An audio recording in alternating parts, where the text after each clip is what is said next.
കർഷക കോൺഗ്രസ് കായംകുളം മാവേലിക്കര നിയോജക മണ്ഡലത്തിൽപ്പെട്ട ഭാരവാഹികളുടെ നേതൃയോഗം കായംകുളത്ത് നടന്നു. യോഗം KPCC സെക്രട്ടറി N. രവി ഉദ്ഘാടനം ചെയ്തു. കാട്ടുപന്നിയുടെ വേട്ടയ്ക്ക് ഇരയാകുന്ന ഓണാട്ടുകരയിലെ കർഷകരെ സഹായിക്കാൻ കേന്ദ്ര സംസ്ഥാന സർക്കാരുകൾ അടിയന്തരമായി പാക്കേജ് പ്രഖ്യാപിക്കണമെന്ന് യോഗം കേന്ദ്ര സംസ്ഥാന സർക്കാരുകളോട് ആവശ്യപ്പെട്ടു.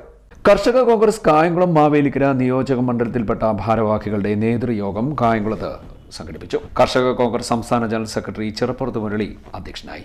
ഡൽഹി പോലീസിനെ ഉപയോഗിച്ച്, പഞ്ചാബ് പോലീസിനെ ഉപയോഗിച്ച് അത് തടസ്സപ്പെടുത്തി അവിടോട്ട് കർഷകർക്ക് പോകാനൊക്കാത്ത രാഷ്ട്രീയ സാഹചര്യം വന്നു. ഇപ്പൊ വീണ്ടും അവർ സമരത്തിന്റെ മുഖത്തേക്ക് പോകാൻ തയ്യാറായിരിക്കുന്നു. നൂറുകണക്കിന് കർഷകർ അവിടെ മരിച്ചു വീണു. ആ മരിച്ചു വീണവർക്ക് ആർക്കും ഒരു സഹായവും കേന്ദ്ര ഗവൺമെന്റ് കൊടുത്തില്ല, അതായത് സംസ്ഥാന ഗവൺമെന്റ് കൊടുത്തില്ല. കഴിഞ്ഞ സാമ്പത്തിക വർഷം 11,000 പരം കർഷകരാണ് നമ്മുടെ രാജ്യത്ത് ആത്മഹത്യ ചെയ്തത്. കേരളത്തിൽ 93 കർഷകരാണ് ആത്മഹത്യ ചെയ്തത്. ആലപ്പുഴയിൽ നെൽവില കിട്ടാത്തതുകൊണ്ട് 4 കർഷകരാണ് ആത്മഹത്യ ചെയ്തത്. ഇങ്ങനെ ആത്മഹത്യ സ്ഥിര സംഭവമായി മാറുമ്പോൾ, കാർഷിക മേഖല പൂർണ്ണമായി തകരുമ്പോൾ അവന്റെ കൃഷിക്ക് യാതൊരു സംരക്ഷണവും ഉറപ്പുമില്ലാതെ മുന്നോട്ട് പോകുന്ന ആ രാഷ്ട്രീയ പരിസ്ഥിതിയിലാണ് ഇപ്പം വന്യമൃഗങ്ങൾ കൂടി ഇത് പൂർണ്ണമായി കാട്ടുപന്നിയെ പോലെ അല്ലെ ആനയായാലും എല്ലാ മേഖലയിലും കൃഷി നശിപ്പിക്കുന്ന ഒരു രീതിയിലേക്ക് പോകുമ്പോൾ ആ കർഷകന് സംരക്ഷണം, നമ്മളെ അന്നം മൂട്ടുന്ന കർഷകന് സംരക്ഷണം കൊടുക്കാൻ കഴിയാത്ത കേന്ദ്ര സംസ്ഥാന സർക്കാരുകളുടെ നടപടിക്കെതിരെ ശക്തമായ പ്രതിഷേധമാണ് കർഷക കോൺഗ്രസ് സംസ്ഥാന തലത്തിൽ നടത്തുവാൻ ഉദ്ദേശിക്കുന്നത്. തിരുവോണത്തിന് ആ സമരം ഞാനല്ല പ്രഖ്യാപിക്കേണ്ടത്, സംസ്ഥാന പ്രസിഡന്റ് പ്രഖ്യാപിക്കുമെങ്കിലും തിരുവോണത്തിന് ഈ മന്ത്രിയുടെ വീട്ടുപടിക്കൽ ഓണാട്ടുകരയുടെ പുത്രൻ അവകാശപ്പെടുന്ന പരിസ്ഥിതിവാദി എന്ന് പറയുന്ന ആലപ്പുഴ ജില്ലയെ പ്രതിനിധീകരിച്ച് മന്ത്രിയായ കഴിഞ്ഞ 3 വർഷക്കാലം മന്ത്രിസ്ഥാനത്ത് ആലങ്കാരികമായിരിക്കുന്ന V. പ്രസാദിന്റെ വസതിക്ക് മുമ്പിൽ അന്ന് ഉണ്ണാവൃതം അനുഷ്ഠിച്ചുകൊണ്ട് കർഷക കോൺഗ്രസ് സംസ്ഥാന കമ്മിറ്റി വളരെ ശ്രദ്ധ കേന്ദ്രീകരിക്കുന്ന ഒരു സമര പരിപാടിയാണ് ഉത്തരാടനാളിൽ നടത്തുവാൻ നിശ്ചയിച്ചു. KPCC secretary N. രവി ഉദ്ഘാടനം നിർവഹിച്ചു. പ്രത്യേകിച്ച് ഈ ഓണാട്ടുകര പ്രദേശത്ത് കായംകുളം ഏരിയയിലൊക്കെ ഉള്ളവർക്ക് അതൊരു ചെറിയ പ്രശ്നം പോലെ തോന്നുമെങ്കിലും വളരെ ഗുരുതരമായ ഒരു പ്രശ്നമാണ് ഈ അടുത്ത സമയത്ത് ഉണ്ടായിരിക്കുന്നത്.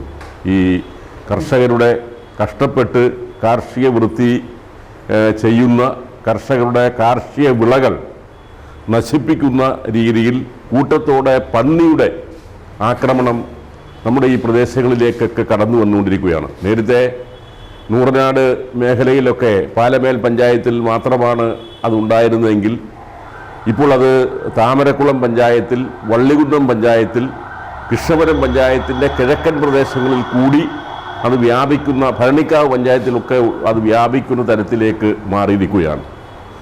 ഇന്ന് നമ്മൾ വാർത്താ മാധ്യമങ്ങളിലൂടെ വന്ന ഒരു വാർത്ത, നൂറനാട് ലെപ്രസി സാനിറ്റോറിയത്തിൽ അവിടെ ഏക്കർ കണക്കിന് സ്ഥലം കൃഷി ചെയ്യുവാൻ വേണ്ടി എടുത്ത് ലക്ഷക്കണക്കിന് രൂപ ചെലവഴിച്ച് കൃഷി ചെയ്ത ഒരു കർഷകൻ്റെ മുഴുവൻ കാർഷിക വിളകളും പന്നി നശിപ്പിച്ചിരിക്കുന്നു.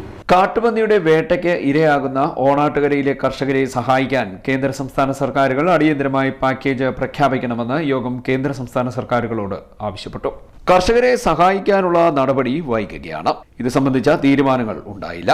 ഈ അവസ്ഥയിൽ മുന്നോട്ട് പോവുകയാണെങ്കിൽ ഉത്രാടനാളിൽ കൃഷിമന്ത്രിയുടെ ജന്മനാടായ പാലമേൽ ഗ്രാമപഞ്ചായത്ത് മറ്റപ്പള്ളിയിൽ നിരാഹാര സമരം നടത്തുവാനും യോഗം തീരുമാനിച്ചു. നേതൃയോഗത്തിൽ കർഷക കോൺഗ്രസ് വൈസ് പ്രസിഡന്റ് മുഞ്ഞനാട്ട് രാമചന്ദ്രൻ, സംസ്ഥാന ജനറൽ സെക്രട്ടറി ചിറപ്പുറത്ത് മുരളി എന്നിവർ നേതൃത്വം നൽകി. യോഗത്തിൽ സംസ്ഥാന എക്സിക്യൂട്ടീവ് അംഗങ്ങളായ N. K. Sudhakaran, N. Prahladan, Koshy K. Daniel, ജില്ലാ ജനറൽ സെക്രട്ടറി P. രാജേന്ദ്രകുറുപ്പ്, നിയോജകമണ്ഡലം പ്രസിഡന്റ് വയലിൽ സന്തോഷ്, കർഷക കോൺഗ്രസ് നേതാക്കളായ ഉണ്ണികൃഷ്ണൻ, കൃഷ്ണകുമാർ, വിജയകുമാർ തുടങ്ങിയവർ സംസാരിച്ചു.